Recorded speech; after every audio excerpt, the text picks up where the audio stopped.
we decided to show them the 2010 election for Prime Minister of Australia. They had no preconceived notions about that election or the candidates. We give them 2 short paragraphs, one about the first candidate, Gillard, and the other, his name is Abbott. And then we ask them a bunch of questions about them. How much do you trust each one? How much do you like each one? What's your overall impression? We ask on an 11-point scale where one candidate is at one end of the scale, one's at the other. And then we ask them the ultimate question, which is, well, if you had to vote right now, which one would you vote for?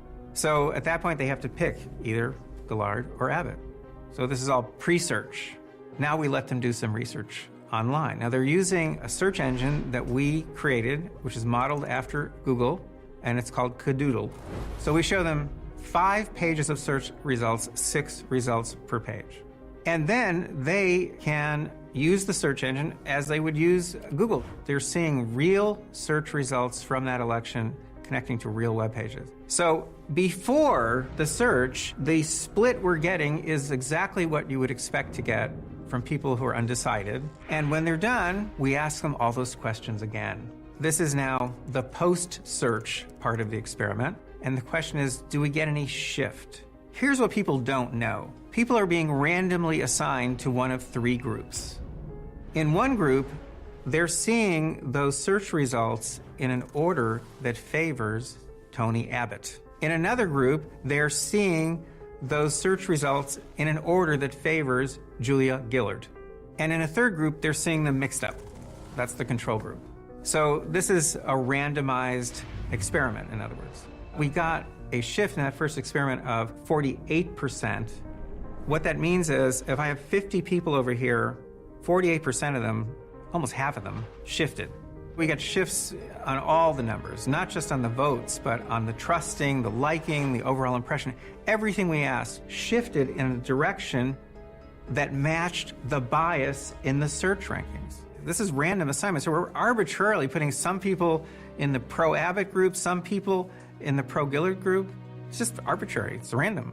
And wherever we put them, they shift. So that's the power here. There was another thing that caught our attention in this first experiment, and that is 3/4 of the people in that experiment seemed to have no awareness whatsoever that they were seeing biased search rankings, even though these were blatantly biased. When we decided to repeat this, we thought, why don't we try to mask what we're doing just a little bit, see if we still get a shift. And we're going to take the 4th item, so let's say that's a pro-Abbott item, and we're going to swap it with the pro-Gillard item. So we're just going to mix it up a little bit. So in that second experiment, same exact procedure, 103 new participants. 2 things happened. Number 1, we got a shift again, this time 63%, even bigger. Even more interesting, the percentage of people who seemed unaware that they were seeing biased search rankings went up to 85%.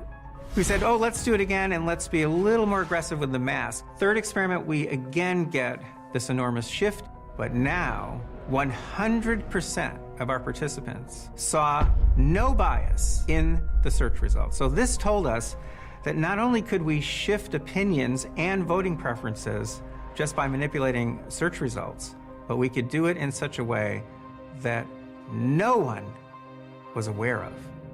Now you've got incredible power to manipulate people. That was our first set of experiments.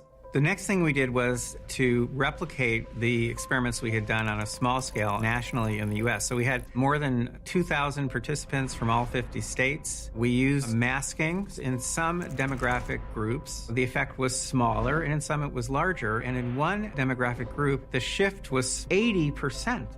Now, we also had so many people in this particular study that we could look specifically at the very, very small number of people who did notice the bias in the search rankings. And that is when we learned that the people who notice the bias shift even farther in the direction of the bias.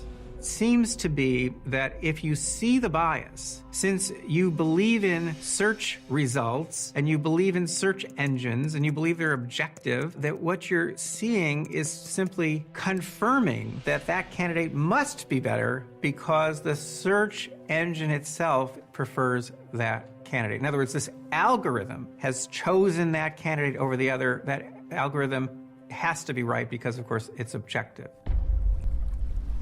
So we went to India because in early 2014, there took place the largest democratic election in history. And we recruited more than 2,000 people from throughout India to participate in the same kind of experiment. Now, we're using real voters right smack in the middle of an extremely intense campaign, and we're showing them biased search results. What did we get? Well, overall, we found we could easily get a shift of over 20%, and in some demographic groups, the shift was over 60%. So this was still an enormous effect.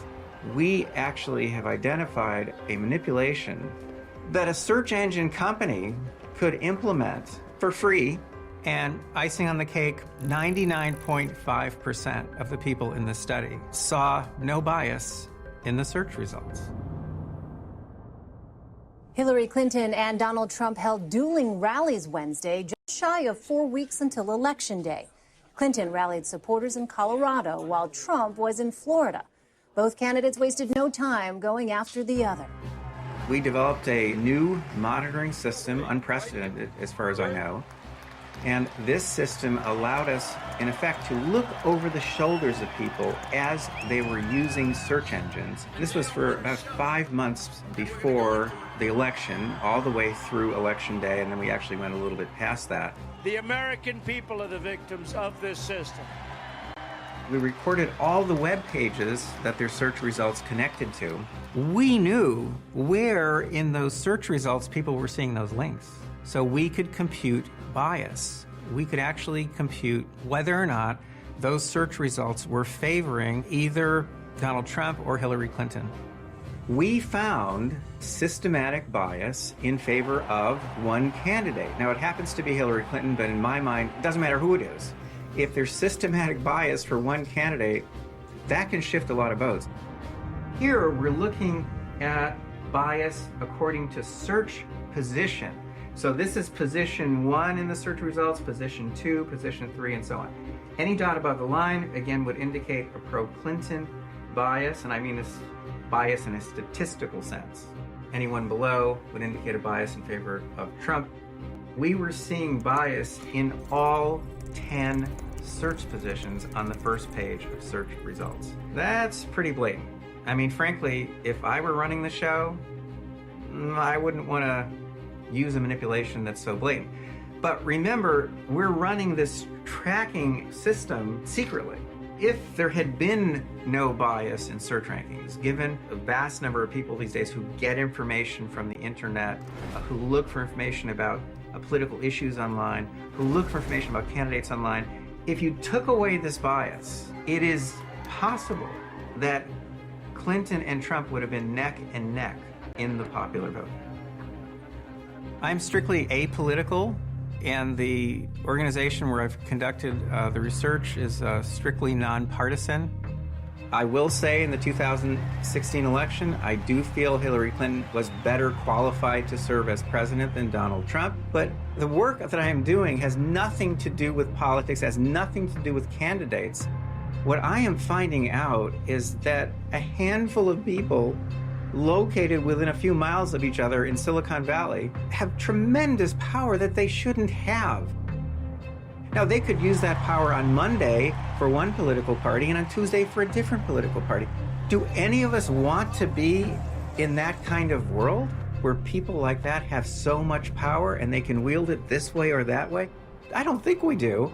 There's a reason all our political ads end with "I'm so-and-so and I approve this message," which is that if you want people to make informed decisions based on having more political speech, not less, based on not tamping down but allowing as many speakers as possible, then people need to know when they're being subjected to political speech, to political decision-making, and so forth. And so I think that certainly if they engage in that, and if that's something that they do, that needs to be in the purview of a transparency rule if Congress were to design one, because that's something that, it's not that people shouldn't be subjected to that if a private company wants to do it, in my judgment, but they should know that it's happening. When you start to talk about these big platforms, now other possibilities arise, because if Google or Facebook want to favor some candidate or some cause, you cannot possibly correct for that. It is impossible. If A few months before the election, Facebook sends out go out and register reminders to certain people but not to others. So we call this TME, the targeted messaging effect. What happens if over and over again they're sending out these messages, go register, go register, go register, and they're doing so selectively? Couldn't they shift registrations? Here's the problem with Facebook and Google. They present themselves not as a government trying to steer people towards some utopia, but as companies that are simply providing services. Services that we want and services that are good for us. You're powerful enough to change the political landscape. It isn't a question of whether you want to, if you can. It's a question of convince me that you're not doing it if you can.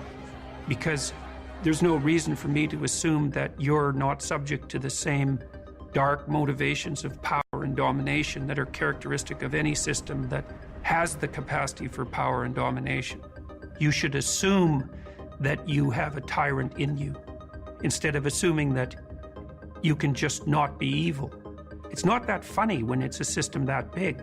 When you're building a super powerful super intelligence, not being evil actually turns out to be a big deal. If you look at the traditional notion of fascism as demonstrated by Mussolini in Italy, it was a policy of corporatism.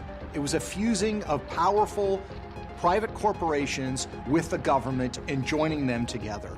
And what we are experiencing increasingly in the tech world is a fusing of these large tech firms like Google and Facebook with our federal government. It's not just trying to get the sort of regulatory freedom that they want. It's about involvement in areas related to military technology, related to artificial intelligence, to steering the tech ship of the future of the American people. And the problem is that the conversation is being held by our political leaders with Google and Facebook, but it's a conversation that never includes us at the table.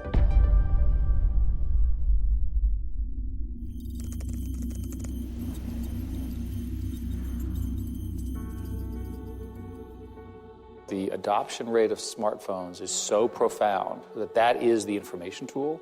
And so how people get their information, what they believe, what they don't, is, I think, the project for the next decade.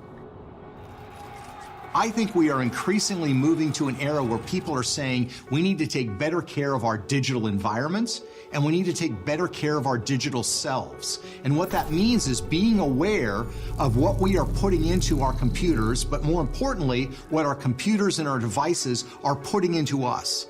We are sharing information with them, increasingly sensitive information. The amount of data that they had on us 15 years ago was relatively small. Now it's amazingly complex, and they never forget any of it. Mr. Zuckerberg, I remember well your first visit to Capitol Hill back in 2010. You spoke to the Senate Republican High-Tech Task Force, which I chair. You said back then that Facebook would always be free. Is that still your objective? Senator, yes, there will always be a version of Facebook that is free. It is our mission to try to help connect everyone around the world and to bring the world closer together. In order to do that, we believe that we need to offer a service that everyone can afford, and we're committed to doing that. Well, if so, how do you sustain a business model in which users don't pay for your service? Senator, we run ads. I see. At the end of the day, there is no free lunch, especially when it comes to social media and the internet. The entire internet economy is literally based off of surveillance. And that's something that we really need to think long and hard. Is that a sustainable business model to protect our privacy and protect our families and protect our kids moving forward? What we need to think about is how can we continue with a light touch, deregulated approach, but one where people have the information they need to know what's being done and whether they consent to it or not. And so that's why I think we need to have a really big focus on transparency, on privacy, on a level playing field across the board so that people understand what's happening and they can make decisions in a way that they're not able to very clearly right now. It isn't obvious that regulators are fast enough to keep up with the tech world. They're going to be 5 years behind the game. That's like 100 years. That's like wrestling with Victorian England, you know? It seems to me that it would be better in many ways if there were multiple competing search engines and if there were multiple Facebooks, because at least then we'd have a diversity of ethical conundrums instead of this totalitarian conundrum that we have right now. My concern at this